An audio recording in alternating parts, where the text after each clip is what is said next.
Oh my god, everyone. If it is not one thing, it's another. Where's the light at in here? Some light. Shed some light on the subject. This is terrible. Alright, so I'm probably going to move the ills back into the other tank. I'm not sure yet. But this is terrible. Filter busted on the turtle tank. Water leaked everywhere onto the floor back here. I don't know how long it was leaking for, but thank God I woke up when I did, because it's probably lost. It's a 40-gallon tank. It's probably lost a good 5 gallons of water, I would say. Now let's go back here and let's tell you about this catastrophe back here that happened yesterday. The 200. I was gonna redo the overflow or the return on it, and I plan on doing a water change this weekend. But I turned the power off, and I had to replace this wall outlet here because it's bad and it's causing stuff to kick on and off. It's not getting a good connection and it's messing the tanks up. So I was gonna go ahead and replace it, so I turned everything off, and I was gonna redo the return as well. Well, I pulled that up to get it out of the water and make sure that it wasn't gonna siphon all back to the sump, because I hadn't drilled a safety hole in it yet up at the top. So I thought I had it out. I thought I had stopped siphoning, so I put it back down and turned the power off in my daughter's room, trying to figure out what breakers or what. Finally figured it out. I come back in, and I'm telling you right now, there was probably 70 gallons of water on my floor, and it has ruined the laminate on the floor. So I mean, y'all can see all the buckling and everything going on here. The water was all up underneath it. It's ruined. I got to redo this whole floor probably. Well, not probably. I have to. But it's going to be a while before I get around to doing that. Anyways, this is the things that have been going on the last 2 days, along with all the fish dying here that I've been having problems with. Right now I haven't lost anyone else, but I have noticed that ick has made itself present on Mufasa and has now made itself present on my fox face. So I'm going to go back to the store today, talk to them, find out what else I could dose this tank with to get rid of the ick, because I believe the velvet is finally gone. I haven't seen any other signs of velvet, but now I have ick, which is nowhere near as bad as velvet.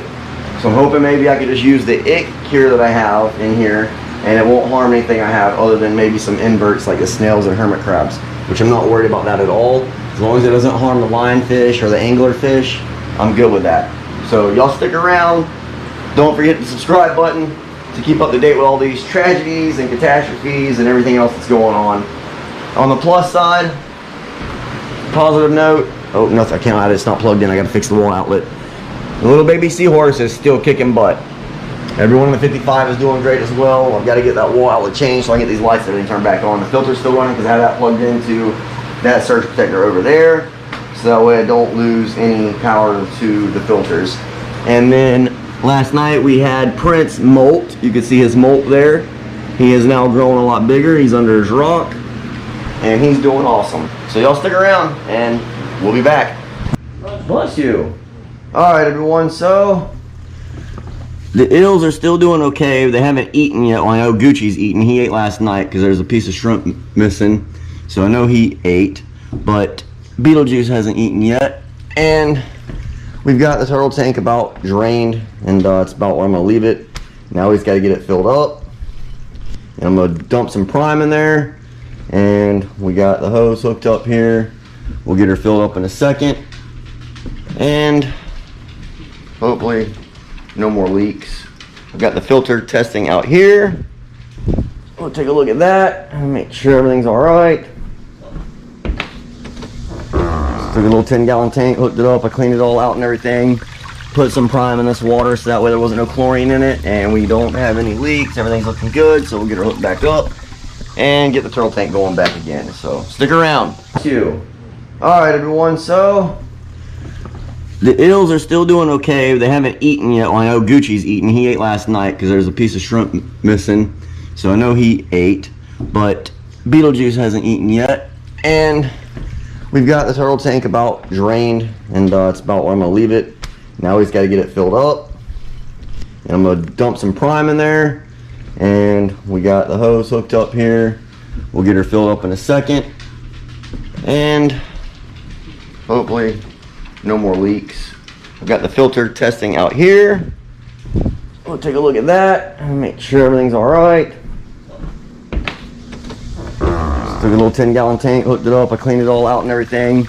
Put some prime in this water so that way there wasn't no chlorine in it and we don't have any leaks. Everything's looking good, so we'll get her hooked back up and get the turtle tank going back again. So stick around. Hey, what's up everyone? Alright, so it's been a couple days since the last clip that y'all just seen previous to this one. I still have yet to beat everything that's going on in this tank, I think, but I haven't lost any more fish yet. Everyone's still alive. I did end up having to dose it with copper. I got the eels out, I got the shark out, and then Tom at Aquatic Reef Design, the fish store that I always go to, he told me that the lionfish and the anglers and the puffers should be fine with the copper. So hit it with copper last night. Everyone's doing okay so far. I just noticed that fat bastard back there, he's just acting a little bit funny. He hasn't ate. And I bought some goldfish to see if we can get Mufasa here to eat and also get the anglers to eat, because Mufasa hasn't eaten since all this stuff has been going on. And I want to see if we can entice him with some live food, and my fish store does not have any live saltwater grass shrimp or feeder fish, and neither does Aquatropics in Gainesville. I don't think anyone local does, so had to resort to this. So y'all stick around just 1 second. Let me get these things unbagged, get them in the net, and we're gonna drop them in there just 1 or 2 at a time, because I don't want them going in there and nobody eating them and then them dying and causing an ammonia spike. As you can see, I did get the tank cleared up a little bit. It's a little bit cloudy right now because I just done a little bit of a water change on it and I just fed them. But I do have, you know, the felt in there and the filter floss, so just keep doing the water changes like I need to get all this water cleared up, get any bacterial infections gone, and get everyone healed up and beat this parasite. So look at Walter, I think he sees the fish. So let's get these things unbagged and get a good video going. Peace.